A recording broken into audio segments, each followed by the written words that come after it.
Yuk, halo guys, kembali lagi bersama YouTube channel Swordcast. Nah, maaf ya, saya baru bisa upload video lagi hari ini. Kali ini, saya hanya akan berikan informasi kepada teman-teman sekalian tentang model etiket yang biasa digunakan di apotik. Kalau ada pasien yang biasa tebus resep, nah pasti itu etiketnya ada beda-beda. Ada warna putih, ada warna merah, ada warna kuning, ada warna biru. Nah, itu fungsinya apa semua dan bagaimana cara melihatnya. Kita ke praktek. Ya oke guys, nah bisa dilihat di sini ini adalah dua contoh etiket warna putih dan warna biru.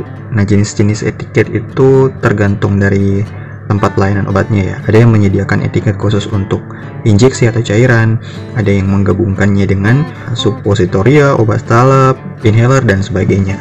Nah di sini kita jelaskan berdasarkan warna dulu ya. Yang pertama itu warna putih dan warna biru.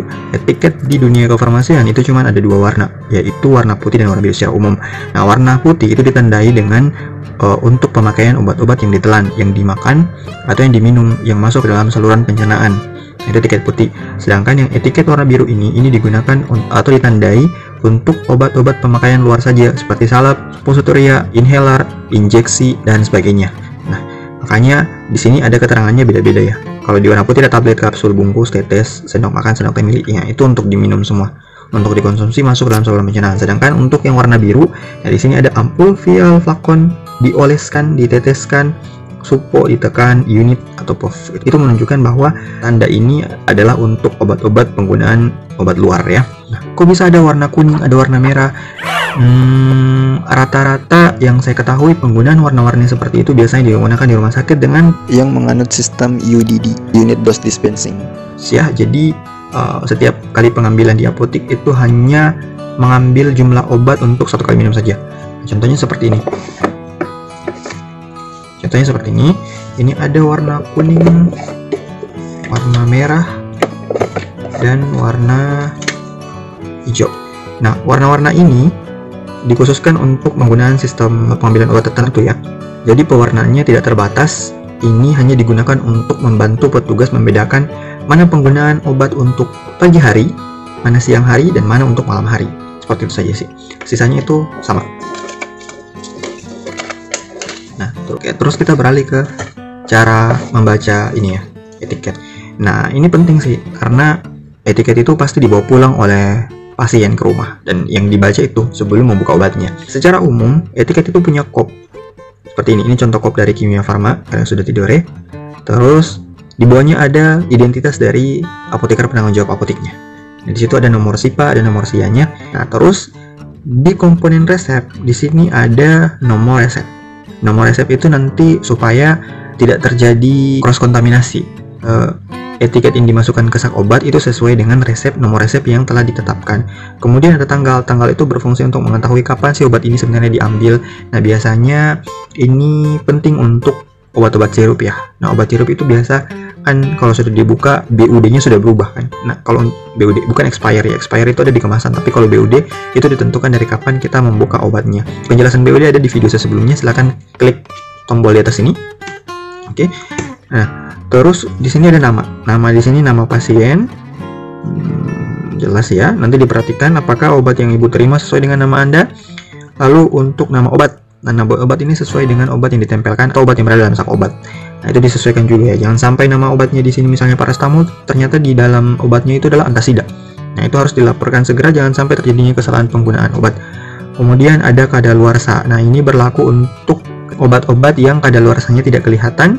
Biasanya ini terjadi apabila obat yang diberikan itu adalah jumlahnya setengah ya, tidak utuh satu strip atau sudah dicampur atau di mixing atau diracik. Nah, itu tanggal kadaluarsanya sudah berbeda, ada perhitungan tersendirinya.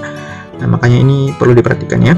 Lalu di sini ada aturan pakai di bagian bawah. Aturan pakainya ini aturan pakai tergantung dari pembuat etiket ya. Yang penting jelas terlihat oleh pasien dan mudah dimengerti. Nah, misalnya di sini saya mau tuliskan untuk penggunaan obat tablet. Misalnya 3 kali sehari. Nah, biasanya kan mereka tulis kayak gini ya, 3 kali sehari diminum 1 tablet, nanti dilingkari. Nah, kemudian untuk waktunya setiap berapa jam? Biasanya itu setiap 8 jam. Nah, setelah atau sebelum makan, dicoret sebelum, dilingkari yang setelah makan.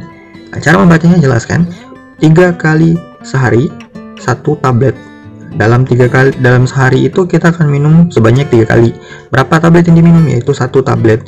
Nah, kapan waktunya jedanya? Nah, setiap 8 jam. Setelah minum di hari tablet yang pertama, 8 jam kemudian diminum lagi 1 tablet.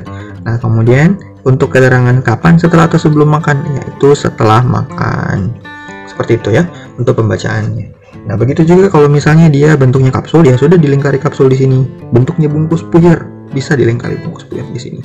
Nah, adapun ini kan gabungan etiket untuk sirup dengan ini ya, tablet. Jadi bisa langsung dipakai. Ada tetes untuk drop, ada sendok teh, sendok makan, dan mili. Nah, untuk sendok teh dan makan ini kan sudah saya jelaskan di video sebelumnya, bisa diklik link di atas. Untuk model etiket jangan heran ya, ini model etiket sesuai tergantung dari apoteknya masing-masing. Nah, di sini saya kasih lihat juga model etiket yang lain yang tidak dicampur antara tablet dengan obat sirup. Itu seperti ini, beda kan?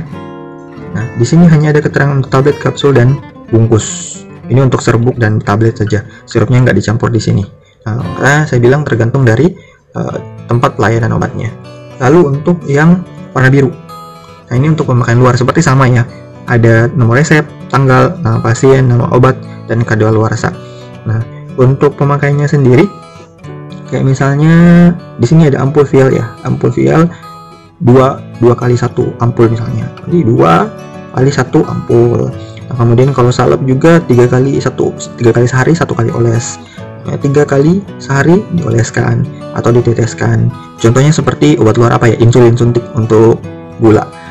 Biasanya itu kan kalau untuk Novorapid hanya 3 kali 20 unit. Sudah tergantung berapa yang diminta di resep, setiap berapa jam, tiap 8 jam. Karena ini obat luar makanya tidak ada keterangan setelah makan atau sebelum makan. Tapi kalau khusus untuk ini ya, insulin, Novorapid, Levemir, dan Sansulin dan sebagainya, itu pasti diberikan keterangan kapan. Kayak misalnya Novorapid segera setelah makan, atau Levemir sebelum makan.